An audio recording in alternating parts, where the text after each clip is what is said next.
What's going on, guys? Welcome back to another video on the BMW. So in this video I finally want to remove the N47 engine. As you guys know, I'm removing the engine to replace the timing chain on it. The timing chain is very problematic on the N47 engine, so the plan is to remove it, replace the timing chain before it fails. Okay, so we should be ready to remove the engine today. We've disconnected all of the intercooler hoses, the coolant pipes, the fuel lines, any sensors and plugs that need removing. And we've removed all the bow housing bolts which connects the gearbox to the engine. I am just going to leave the gearbox in situ on the car. The plan is to remove the engine away from the gearbox, and that means less work at the end of the day. Okay then, so without further ado, let's get outside and let's get this engine out. Okay then, so here's just how we're looking then. So we have the engine crane just there, and it is on the 200 kg setting.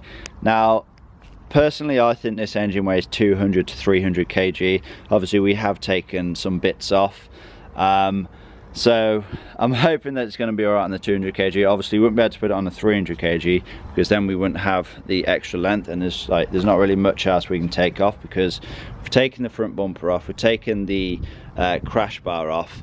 And now this won't actually be a problem. If you have the 120D or the 320D, then you probably won't have to take the bumper off because the engine bay is so much smaller and the engine is that much more forward. Obviously in the 5 Series there's a great big gap at the front of the engine bay, and that means that obviously the engine is further back. Obviously it bolts into the gearbox that goes underneath the body of the car and everything, so naturally the engine is further back in the 5 Series, and this is what we are currently working with.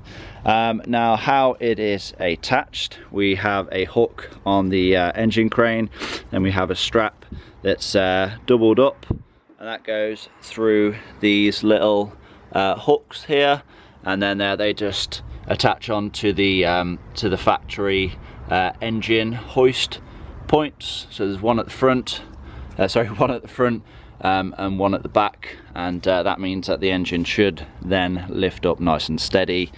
All it is a case of doing now is removing the 2 nuts for the engine mount. So there's one there, and then there is one there, and that's just below the turbo. That's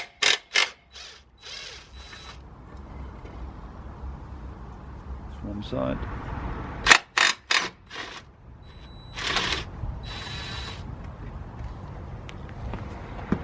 And that's the other one out.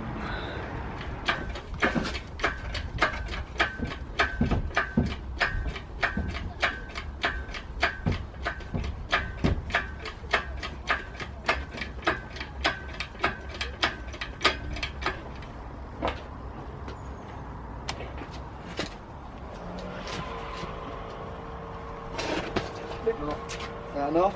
Yeah, I'll do.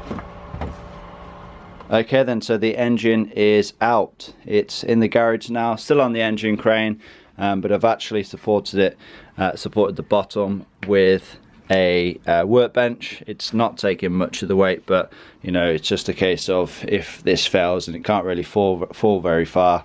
So now what I'm going to do is clean everything up as much as I can. Now you may be thinking, well, why are you bothering to clean an engine? But the thing is, because I'm going to be opening the engine up, you know, I'm going to be taking the timing cover off and everything, I don't then want, you know, small pieces of crap, you know, soot and whatever else to fall into the engine. And so I'm going to clean it up as best as I can before I go ahead and strip the engine down. Now my process for cleaning, I think what I'm going to do is just use a rag and get like some of the bigger chunks of dirt off and away before I start using like a degreaser or anything. Then I'm just going to wipe off what I can, any big chunks, and then just start spraying the whole thing with degreaser and get some water on it. But I'm not going to be using like any sort of pressure washer or anything like that, because obviously there's a lot of ports open and everything. There's the intake ports, and I don't want to get water in there. But I will actually be cleaning the intake ports at some point. I don't think I'll be doing it today though, but I will be cleaning them.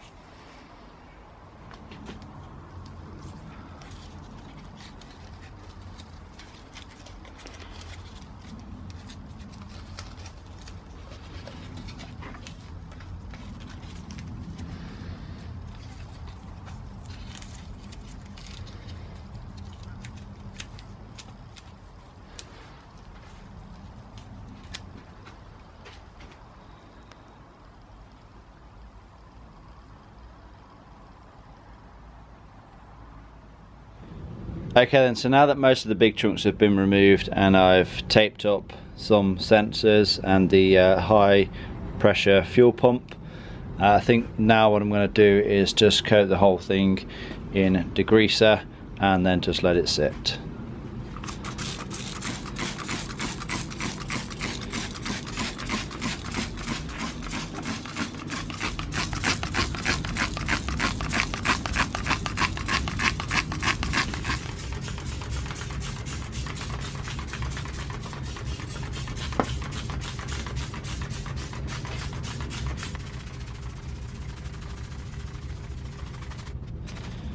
Okay then, so I have completely covered the engine in a degreaser. I'm going to let that sit for about 15 minutes and then I will attempt to agitate it and hopefully get most of the dirt off. Okay then, so now that the degreaser has been left to sit for about 15 minutes, I'm going to just agitate. We've got a paintbrush here. Just going to agitate the dirt and the grease and the oil and the soot and everything, and then this should make it easier when we come to wash it off.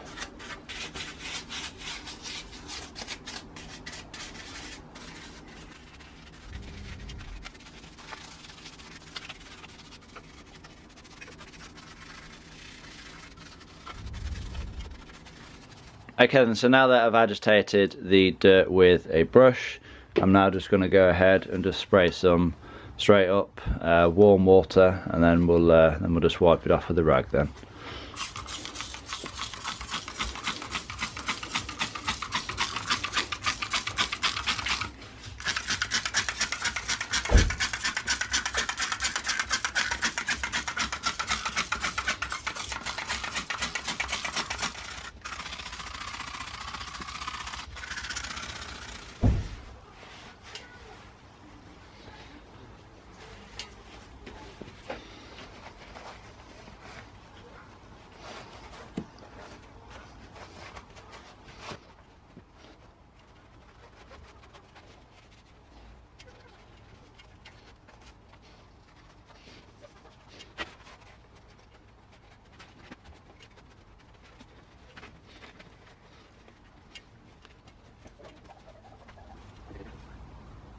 Okay then, so we've done cleaning the engine, and as you can see, it's not perfect. Obviously I wasn't going for perfection, but as you can see, it looks a whole lot better. There's no loose debris on here now, so I'm not worried about anything falling into the engine once I take it apart.